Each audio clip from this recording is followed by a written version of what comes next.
अरे आलोक बेटा, 100 साल जियोगे। अभी तुम्हारी बातें कर रहे थे हम। अच्छा, स्पीकरफोन पे रखो, हम भी सुनाएंगे। हेलो माँ जी। फोटोग्राफ्स के बारे में पूछो ना। पूछता हूँ माँ जी। पूछो माँ जी वो एनवेलप मिला क्या? माँ जी वो Envelope। आपको एनवेलोप। बरखुदार, आप वो फोटोग्राफ के बारे में पूछ रहे हैं या एनवेलप के बारे में? प्रणाम बाबूजी। वैसे मैं आपको बताना चाहता हूँ कि दोनों ही चीजें हमें मिल चुकी हैं। कैसे लगे बाबूजी? ठीक ठाक है। नाक थोड़ी सी छोटी है, थोड़ी मोटी है, और आंखें वो क्या? पूजा अरे आंखों के आप बारे में भी तो क्यों परेशान कर रहे हो? आलोक, ये ऐसे ही कह रहे हैं। अर्पिता बहुत प्यारी है। शुक्रिया माँ जी। अरे भाई साहब, नेक काम में देरी मत कीजिए, फटाफट शादी कर डालिए। लेकिन बाबूजी आपके बिना। बेटा, यूं समझ लो हम वही हैं? हमारा आशीर्वाद तुम्हारे साथ है, लेकिन हम दोनों का वहां होना नामुमकिन है। बस हमें तो इंतजार है उस दिन का जिस दिन तुम हमारी बहू को लेकर के घर आओगे। ठीक है बाबूजी, जैसी आपकी इच्छा। जीते रहो, खुश रहो।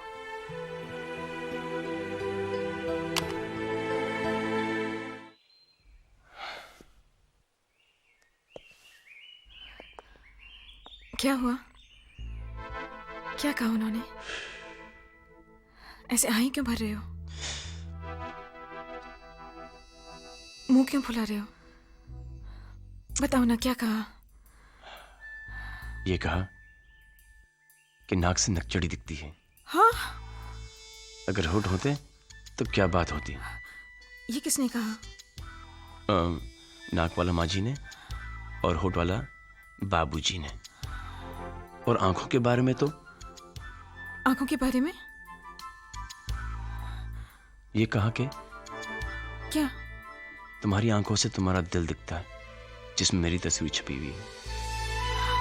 ये किसने कहा? दोनों ने। और ये भी ऑर्डर आया है कि जल्द से जल्द शादी कर लें।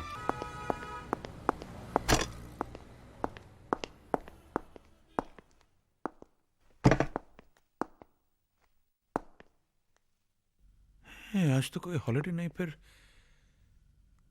बैंक खाली कैसे है?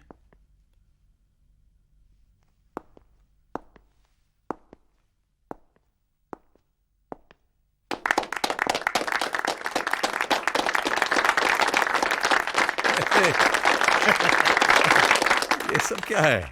भाई मल्होत्रा साहब, आज ऑफिस में आपका आखिरी दिन है और सब के सब एक ही बात कहे जा रहे हैं कि आपके जाने के बाद बहुत सूना सूना लगेगा। ओए राज, आज तक तू सबके सुख दुख शेयर करता रहा, सबकी गल्ला सुनता रहा, लेकिन आज ये सारे सुनेंगे और तू बोलेगा। क्या कहें, 30 साल हो गए हम। साल के 365 दिन और दिन के 8 घंटे, यानी पूरे जीवन का एक बहुत भारी हिस्सा हमने यहां गुजार दिया आप लोगों के साथ, आपके प्यार और आदर के साथ। यहां से जाने का मुझे बहुत दुख है, लेकिन ये जीवन का नियम है। एक जाता है तो उसकी जगह भरने कोई दूसरा आता है। मैं जाऊंगा तो कोई दूसरा आएगा, एक नया चेहरा, एक नया नाम, नए जोश के साथ। और मैं भी कहीं और जाऊंगा, दूसरी नौकरी करूंगा। ये सामने बैठी मेरी नई बॉस जो घूरते हुए मुझसे कह रही हैं कि तुम नहीं सुधरोगे। कभी नहीं। जो सुधर गया वो राज मल्होत्रा नहीं। भाई मल्होत्रा साहब, आपका रिटायरमेंट हम सबको बहुत खल रहा है। आप ऐसा क्यों नहीं करते? 2 साल का एक्सटेंशन लेके हमारे साथ बने रहिए। बिल्कुल। देखिए रावत साहब, काम की आपाधापी में जिंदगी को जल्दबाजी में खाए हुए निवाले की तरह हम निगलते चले गए। अब बाकी की जो जिंदगी है उसे हम जरा स्वाद ले ले करके जीना चाहते हैं, अपनी पत्नी के साथ, अपने बच्चों के साथ। As you wish. अगर आपको कभी जरूरत पड़े तो इतना याद रखिएगा कि हमारे दिल और इस ऑफिस के दरवाजे आपके लिए हमेशा खुले रहेंगे। Thank you, thank you. Pooja, Pooja, ji Pooja, ji आई। क्या हुआ जी? आप पूछ रहे हैं क्या हुआ जी? हमारा टाई तो बंद हो यार। टाई बांध कर जाएंगे कहाँ? मिस्टर मल्होत्रा, जी आप शायद भूल गए हैं कि मैं रिटायर हो चुका हूँ। अरे भाई रिटायर हो चुका हूँ तो क्या बात है, टाई तो रोजाना बंधा करेगी, और वो भी इधर आइए हमेशा की तरह। हाँ। वैसे आप ठीक ही कह रही हैं, हम जाएं तो कहाँ जाएं और क्या करें। सुबह से 4 दफे अखबार पढ़ लिया है, टीवी देख लिया, नाश्ता कर लिया, लेकिन फिर भी खाली के खाली। सोच रहे हैं कि कल सुबह रावत साहब के पास जाकर कहें कि भाई हम नौकरी ज्वाइन कर रहे हैं। अब आप अपनी बात से मुकर रहे हैं। क्यों? आप ही ने तो रावत साहब से कहा था कि अब आप बच्चों के साथ रहेंगे, कहा था कि नहीं? कहा तो था।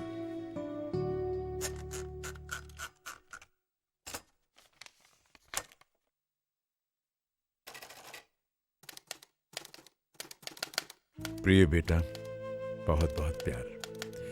हम और तुम्हारी मम्मी तुम सबको बहुत याद करते हैं, हम कुछ ज्यादा ही, क्योंकि हमारे पास अब वक्त ही वक्त है। हम रिटायर हो चुके हैं बेटा, और अब हम अपनी आगे की जिंदगी के बारे में कुछ फैसले लेना चाहते हैं। हम चाहते हैं कि तुम लोग इसमें हमारी मदद करो।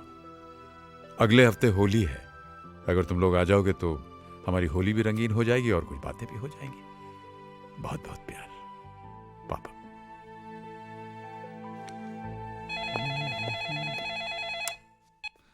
हेलो। नमस्ते भैया, संजू बोल रहा हूँ। हाँ संजय बोलो। भैया, पापा की चिट्ठी मिली आपको? हाँ मिली। तो क्या सोचा आपने जाने के बारे में? भाई हमेशा इसी जगह क्यों बैठते हो? क्योंकि ये हेड ऑफ द फैमिली की जगह है और हम हेड ऑफ द फैमिली हैं। कैसे? कैसे? देखो यूं समझ लो कि ये जो डाइनिंग टेबल है एक बहुत बड़ा पेड़ है, और तुम्हारी दादी जो हैं, जो इस समय वहां बैठने जा रही, ये देखो तुम्हारी दादी जो हैं वो इस पेड़ की रूट्स हैं, जड़ें सारे पेड़ को थामे रखती हैं। और तुम्हारे दादाजी जो हैं वो हैं मजबूत तना, जो गर्व से सर उठाकर सबको लहलहाते हुए देखते रहते हैं। और मम्मी पापा चाचू आंटी ये सब? वो इस पेड़ की हरी भरी शाखाएं हैं। और इससे पहले कि आप मुझसे पूछें कि आप और पायल दीदी क्या हैं, मैं आपको बता दूं कि आप इस पेड़ के मीठे मीठे फल हैं। लाओ भाई लाओ, क्या है खाने को दिखाओ। क्या है ये? अरे वाह माँ, बादाम का हलवा। हाँ, अरे ये डोंगा तो मेरा है, किसी को नहीं मिलेगा। Mom, this is not fair. अब छोड़ो ना रोहित भैया, सब जानते हैं कि शाखा प्रमुख अज्जू भैया मॉम के सबसे फेवरेट हैं। आप फिलहाल पानी से काम चलाइए। ये वाव मॉम, फिरनी। देखो घबराओ मत, मैंने सबके लिए कुछ न कुछ स्पेशल बनाया है। अरे भाई हमारे लिए? जो हमसे बच जाए वो आपका। अच्छा।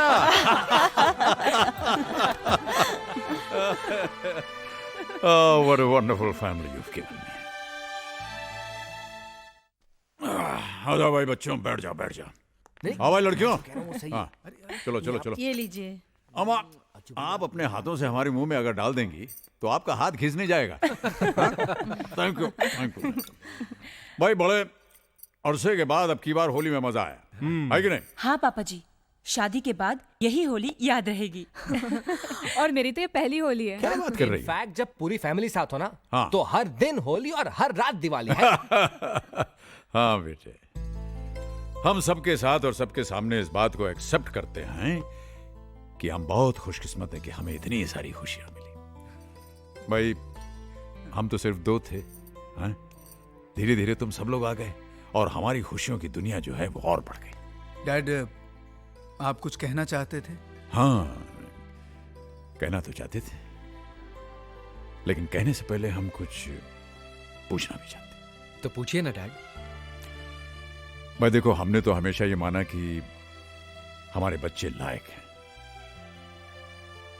लेकिन हम ये जानना चाहते हैं कि हमारे बच्चे अपने मम्मी पापा को लायक समझते हैं या नहीं। डैड, आप भी ना बस। डैड, शायद इस दुनिया में कोई ऐसा हो जिसके माँ बाप आप दोनों से अच्छे हों। डैड, हम बेहद लकी हैं डैड, जो हमें आप जैसे लविंग और केयरिंग पेरेंट्स मिले। Thank you.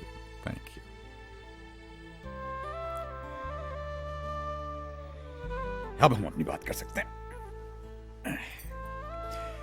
बात मुख्तसर सी है। देखो,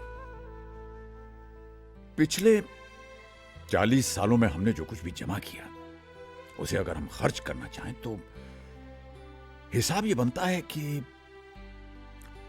फैमिली की जरूरतें पूरी करने के लिए ये जो हम जद्दोजहद कर रहे थे, इसमें हम लोग साथ होकर के भी साथ रह नहीं पाए। हमें तो पता ही नहीं चला कब तुम लोग बड़े हो गए और अपनी अपनी दुनिया में खो गए। और ये जो साथ रहने की खुशी थी, ये हमारे लिए छोटे छोटे पलों में बंद कर रह गई।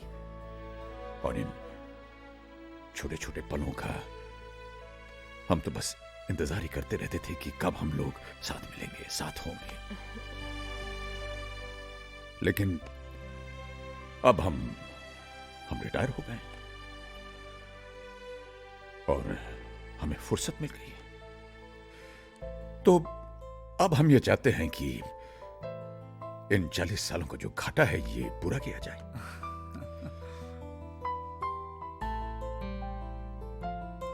तुम लोगों को प्यार देकर, तुम लोगों का प्यार पाकर, तुम लोगों के साथ रहकर अब तक हम तुम्हारे बहुत सारे फैसले जीवन के करते आए, लेकिन अब हम चाहते हैं कि तुम लोग हमारी जिंदगी का फैसला करो।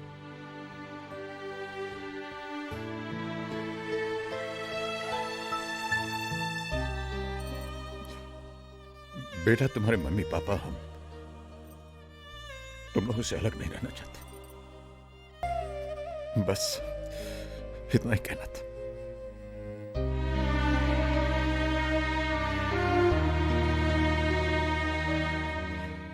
आपस में बात करना चाहते। नहीं करो, हम लोग बाहर चले जाते हैं। चलो पूजा, बच्चों को काम करने दो।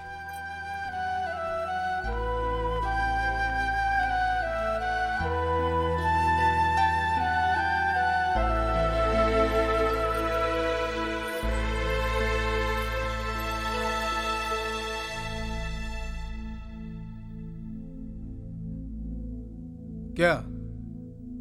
अरे इस तरह से मेरी तरफ क्या देख रहे हो? हम दोनों तो पहले से ही परेशान हैं। एक बड़े शहर में इतनी महंगाई में रहना तुम लोग तो जानते हो ना। और 3-4 साल में बेटी की शादी होने वाली है, उसका क्या होगा? वाकई इट्स जस्ट नॉट पॉसिबल। भैया मैं तो डेफिनेटली मॉम डैड को अपने साथ ले जाता, लेकिन हीना भी काम पे जाती है और फिर नहीं रे बाबा, पहले जाके ऑफिस में पिसो, उसके बाद में घर आके सास ससुर के नखरे सहो। मुझसे नहीं होगा भाई। मैंने तो अभी अभी अपनी जिंदगी शुरू की है। वैसे भी मेरी हालत पतली है। हर 11 महीने में मुझे घर बदलना पड़ रहा है। करण, तुम ही उन्हें लेकर क्यों नहीं जाते, जिससे तुम्हारी भी देखभाल हो जाएगी और उनकी भी। वाह भाभी वाह, thanks for the suggestion but no thanks. मैं खुद को नहीं संभाल सकता, उन दोनों को कैसे संभालूंगा? ये बच्चों ने बड़ी देर लगा दी अपना फैसला सुनाने में। जरूर उन लोगों में झगड़ा हो रहा होगा कि कौन पहले हमें अपने घर ले जाएगा। हाँ, ये हो सकता है।